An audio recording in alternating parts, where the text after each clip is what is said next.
The Red Shoes by Hans Christian Andersen. Once upon a time there was a little girl, pretty and dainty. But in summertime she was obliged to go barefooted because she was poor, and in winter she had to wear large wooden shoes, so that her little instep grew quite red. In the middle of the village lived an old shoemaker's wife. She sat down and made, as well as she could, a pair of little shoes out of some old pieces of red cloth. They were clumsy, but she meant well, for they were intended for the little girl, whose name was Karen. Karen received the shoes and wore them for the first time on the day of her mother's funeral. They were certainly not suitable for mourning, but she had no others, and so she put her bare feet into them and walked behind the humble coffin. Just then a large old carriage came by, and in it sat an old lady. She looked at the little girl, and taking pity on her, said to the clergyman, "Look here, if you will give me the little girl, I will take care of her." Karen believed that this was all on account of the red shoes, but the old lady thought them hideous, and so they were burned. Karen herself was dressed very neatly and cleanly. She was taught to read and to sew, and people said that she was pretty. But the mirror told her, "You are more than pretty. You are beautiful." One day the queen was traveling through that part of the country and had her little daughter, who was a princess, with her. All the people, amongst them Karen too, streamed toward the castle, where the little princess, in fine white clothes, stood before the window and allowed herself to be stared at. She wore neither a train nor a golden crown, but beautiful red morocco shoes. They were indeed much finer than those which the shoemaker's wife had sewn for little Karen. There is really nothing in the world that can be compared to red shoes. Karen was now old enough to be confirmed. She received some new clothes, and she was also to have some new shoes. The rich shoemaker in the town took the measure of her little foot in his own room, in which there stood great glass cases full of pretty shoes and white slippers. It all looked very lovely, but the old lady could not see very well, and therefore did not get much pleasure out of it. Amongst the shoes stood a pair of red ones, like those which the princess had worn. How beautiful they were! And the shoemaker said that they had been made for a count's daughter, but that they had not fitted her. "I suppose they are of shiny leather?" asked the old lady. "They shine so." "Yes, they do shine," said Karen. They fitted her and were bought, but the old lady knew nothing of their being red, for she would never have allowed Karen to be confirmed in red shoes, as she was now to be.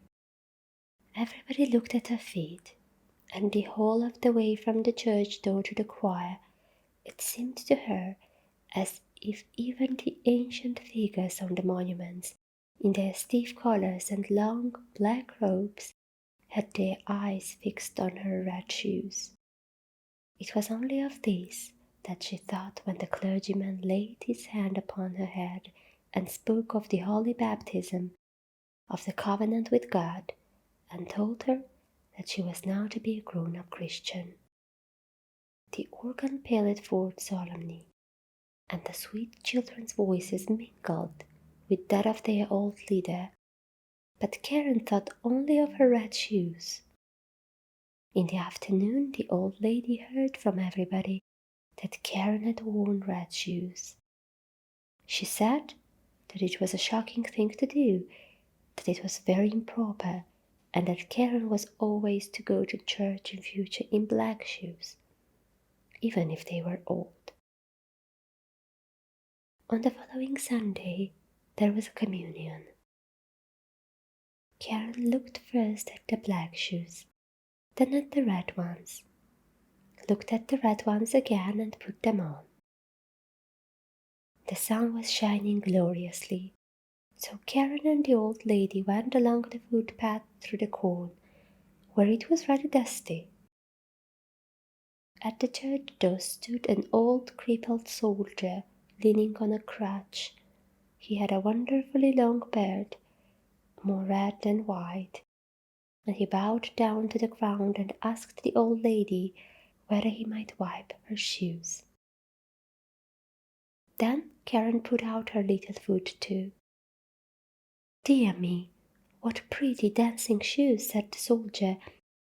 "Sit fast when you dance," said he, addressing the shoes and slapping the soles with his hand.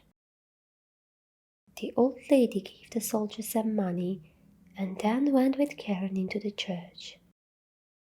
And all the people inside looked at Karen's red shoes, and all the figures gazed at them. When Karen knelt before the altar and put the golden goblet into her mouth, she thought only of the red shoes. It seemed to her as though they were swimming about in the goblet, and she forgot to sing the psalm, forgot to say the Lord's Prayer.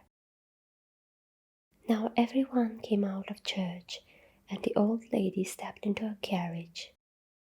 But just as Karen was lifting up her foot to get into, the old soldier said, "Dear me, what pretty dancing shoes!" And Karen could not help it. She was obliged to dance a few steps. And when she had once begun, her legs continued to dance. It seemed as if the shoes had got power over them. She danced round the church corner, but she could not stop. The coachman had to run after her and seize her. He lifted her into the carriage, but her feet continued to dance, so that she kicked the good old lady violently. At last they took off the shoes, and her legs were at rest. At home the shoes were put into the cupboard, but Karen could not help looking at them. Now the old lady fell ill, and it was said that she would not rise from her bed again. She had to be nursed and waited upon, and it was no one's duty more than Karen's. But there was a grand ball in the town, and Karen was invited. She looked at the red shoes, saying to herself that there was no sin in doing that. She put the red shoes on, thinking there was no harm in that either, and then she went to the ball and commenced to dance.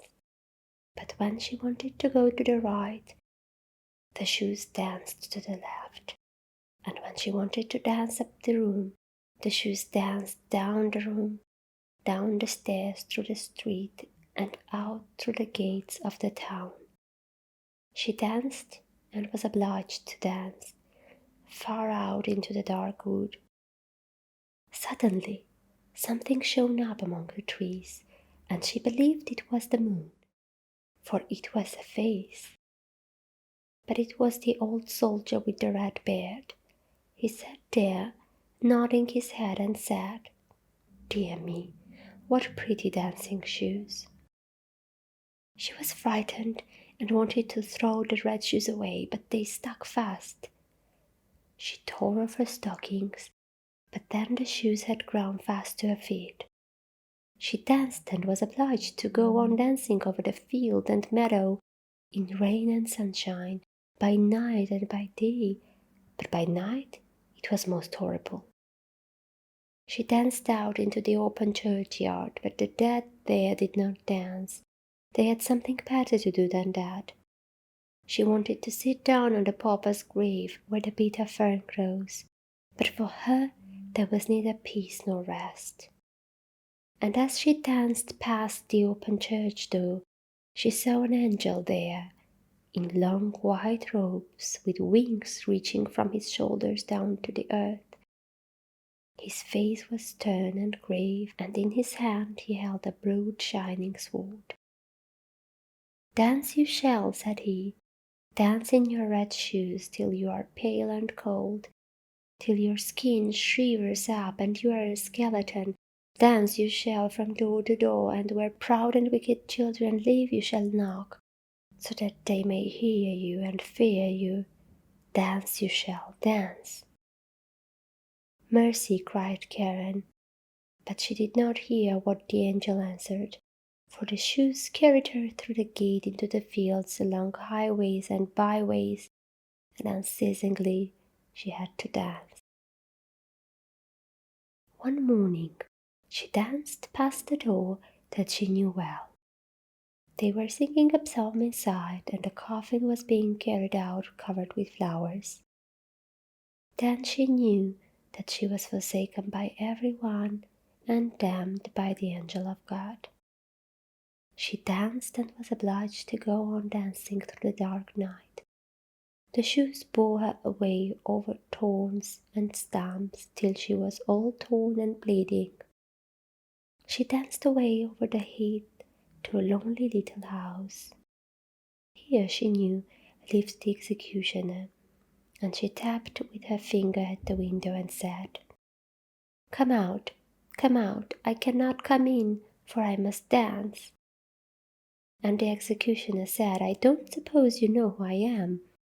I strike off the heads of the wicked, and I notice that my axe is tingling to do so."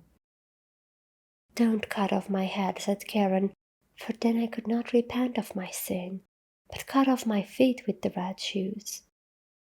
And then she confessed all her sin, and the executioner struck off her feet with the red shoes. But the shoes danced away with the little feet across the field into the deep forest. And he carved her a pair of wooden feet and some crutches, and taught her a psalm which is always sung by sinners. She kissed the hand of the guided the axe and went away over the heath. "Now I have suffered enough for the red shoes," she said. "I will go to church so that people can see me." And she went quickly up to the church door. But when she came there, the red shoes were dancing before her, and she was frightened and turned back. During the whole week she was sad and wept many bitter tears. But when Sunday came again, she said, "Now I have suffered and striven enough. I believe I am quite as good as many of those who sit in the church and give themselves airs." And so she went boldly on. But she had not got farther from the churchyard gate when she saw the red shoes dancing along before her. Then she became terrified, and turned back and repented right heartily of her sin. She went to parsonage and begged that she might be taken into service there. She would be industrious, she said, and do everything that she could. She did not mind about the wages, as long as she had a roof over her and was with good people. The pastor's wife had pity on her and took her into service. And she was industrious and thoughtful. She sat quiet and listened when pastor read aloud from the Bible in the evening. All the children liked her very much, but when they spoke about dress and grandeur and beauty, she would shake her head. On the following Sunday they all went to church, and she was asked whether she wished to go too. But with tears in her eyes, she looked sadly at her crutches. And then the others went to hear God's word, but she went alone into her little room. This was only large enough to hold the bed and the chair. Here she sat down with her hymn book. As she was reading it with a pious mind, the wind carried the notes of the organ over to her from the church, and in tears she lifted up her face and said, "Oh God, help me." Then the sun shone so brightly, and right before her stood an angel of God in white robes. It was the same one whom she had seen that night at the church door. He no longer carried a sharp sword, but a beautiful green branch full of roses. With this he touched the ceiling, which rose up very high, and where he had touched it there shone a golden star. He touched the walls, which opened wide apart, and she saw the organ which was pealing forth. She saw the pictures of the old pastors and their wives, and the congregation sitting in the polished chairs and singing from their hymn books. The church itself had come to the poor girl in her narrow room, or the room had gone to the church.